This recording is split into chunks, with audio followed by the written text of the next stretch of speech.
High বন্ধুরা, আপনারা সবাই কেমন আছেন? আপনাদের দোয়ায় অনেক অনেক ভালো আছি। রোশনি আক্তার লাইফস্টাইল আপনাদের সবাইকে স্বাগতম জানিয়ে আজকে একটা নতুন ভিডিও শুরু করছি।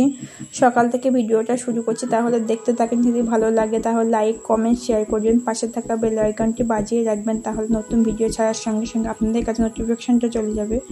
সকাল সকাল আজকে রান্না করব হচ্ছে কচুর পাতা আর চিংড়ি মাছ দিয়ে রান্না করব। সেইগুলো আম্মা কেটে ধুয়ে আম্মাই রান্না করেছে। আমি আজকে রান্না করিনি, সেই জন্য ভিডিওটা করতেই পারিনি। আম্মা রান্না করেছে বলে আমি ভিডিও করিনি, কারণ আম্মা তো পছন্দই করে না ভিডিও করা। আম্মা রান্না হয়ে গেছে কচু শাক দিয়ে চিংড়ি মাছ রান্না করেছে, আর একটা ডিম সিদ্ধ করেছে আমার মেয়ের জন্য, আর পোনা মাছ দিয়ে আলু দিয়ে ঝোল করেছে, ভাত রান্না করেছে, আর কালকে আমের চাটনি করেছিলাম, সে আমের চাটনিটা আছে। এই দিয়ে হয়ে যাবে আমাদের দুপুরে। রাতে যা হোক কিছু করবো। এখন সময় হচ্ছে বিকালবেলা, এখন একটু বার হলাম, একটু বাজারের দিকে যাচ্ছি। আজ কিছু নেওয়ার আছে বাজার থেকে, সেইগুলোই নেব, সেই জন্য যাচ্ছি। তাহলে দেখতে থাকেন যে কি কি কেনাকাটা করি।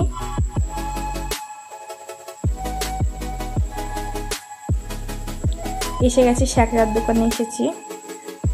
এই যে আমার মেয়ে যাচ্ছি সামনে, ভুল করে ওই সাইড দিয়ে চলে যাচ্ছে। আমি বললাম মামি এই সাইড দিয়ে ঢুকতে হয়, ওই সাইড দিয়ে নয়।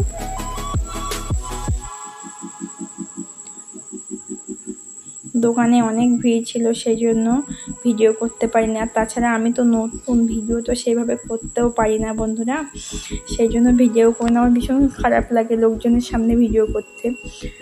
আপনারা হয়তো দেখবেন যে আমি অনেক লোকের মাঝখানে কিন্তু ভিডিও করি না, যা অল্প অল্প কিছু পেরেছি সেগুলো শেয়ার করছি।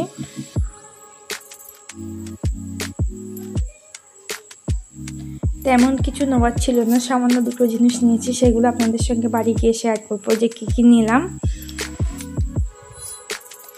বার হয়ে আসলাম, বাপি আর ময়না আগে চলে যাচ্ছে। আবার একটু যাব টেসনাইয়ের দোকানে, যাব একটু হার নেব ভাবছি, সেটাই নেব।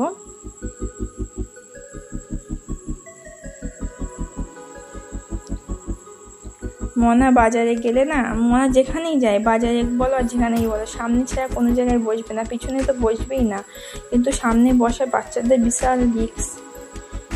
এসে গেছি টেসনাইয়ের দোকানে, এখান থেকে একটু কেনাকাটা করব। এখানেও বেশি ভিডিও করতে পারিনি, আমার নিজেরই খারাপ লাগে যে কি বলবে তার ঠিক নেই ভিডিও করলে। দাদাভাইটা খুব ভালো, এখানেই আসি, কিছু কেনার দরকার হবে। এখান থেকে নেওয়া হয়ে গেছে, এবার বাড়ির পথে রওনা দিলাম। বাড়ি গিয়ে দেখাবো যে কি কি কিনলাম।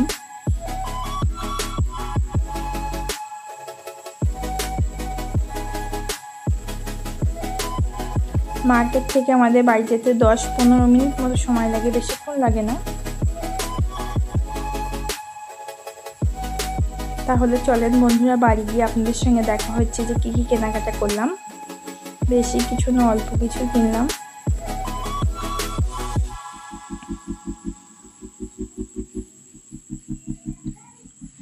বাড়িতে চলে আসলাম, এই দুটো জিনিসই নিলাম, সেই দুটো জিনিস আপনাদের সঙ্গে শেয়ার করব। আর সামান্য দুখানা হার আর একটা ফেস পাউডার আমার ছিল। আমার মেয়ে কালকেই ফেস পাউডারটা নিজে ভেঙে শোকেজের থেকে বার করে নিজে ভেঙে নিজে সমস্ত গায়ে মুখে সব লাগিয়ে বলছে মাম্মি এ দেখো আমি কি মেখেছি, মেকআপ করেছি। ওর জন্য লিপস্টিক বলো, কাজল বলো, মেকআপ বলো আর ফেস পাউডার বলো, সমস্ত জিনিসটা আমার সেরে রেখে দিতে হয়। একটা হার নিয়েছি বড় মনার জন্য, এই হারটা নিয়েছি। বড় মেয়ে তো বাড়ি থাকে না, মিশনে থাকে, ওই ঈদের সময় বাড়ি আসবে তখন ওকে দেবো। আর শাড়ির সঙ্গে পরার জন্য আমি সরু চেনটা নিয়েছি। আমি বেশি চওড়া জিনিস না আমার ভালোই লাগে না পরতে, বেশি চওড়া চেন, সোনার চেন তো আমার পরতেই ইচ্ছে হয় না। দুল বলো, চুড়ি বলো, মানে কিছুটাই পরি না, আমার কিছুই ভালো লাগে না পরতে এসব। যখন কোনো জায়গায় যাই একটুখানি টুক করে পরি, আবার সঙ্গেই খুলে ফেলি। বন্ধুরা তাহলে আজকে ভিডিওটা এই পর্যন্ত শেষ করলাম। একটা বালা নিয়েছিলাম, হ্যাঁ সেটাই তো বলা হয়নি আপনাদের সঙ্গে, একটা বালা নিয়েছিলাম। এই বালাগুলো আমার মেয়ের জন্য নিয়েছিলাম, আর একটা চেন নিয়েছিলাম, সেটা হচ্ছে আমার জায়ের একটা বাচ্চা হয়েছে, সেটা যাব আমরা রবিবারে দেখতে, সেই জন্য একটা চেন নিয়েছিলাম, রূপোর চেন, সেটা ওকে দেব, সেই জন্য গিয়েছিলাম বাজারে একটু। একটা চুড়িদার কাটা করতে দেবো ভেবেছিলাম, কিন্তু দোকান বন্ধ ছিল বলে দেওয়া হয়নি। তাহলে আজকে ভিডিওটা এখানেই শেষ করছি। ভিডিওটা যদি আপনাদের ভালো লাগে আমার কমেন্ট বক্সে নিশ্চয়ই জানাবেন, আর একটা লাইক করে দেবেন। সবাই ভালো থাকবেন, সুস্থ থাকবেন, সকলে আমাদের জন্য দোয়া করবেন। আল্লাহ হাফেজ।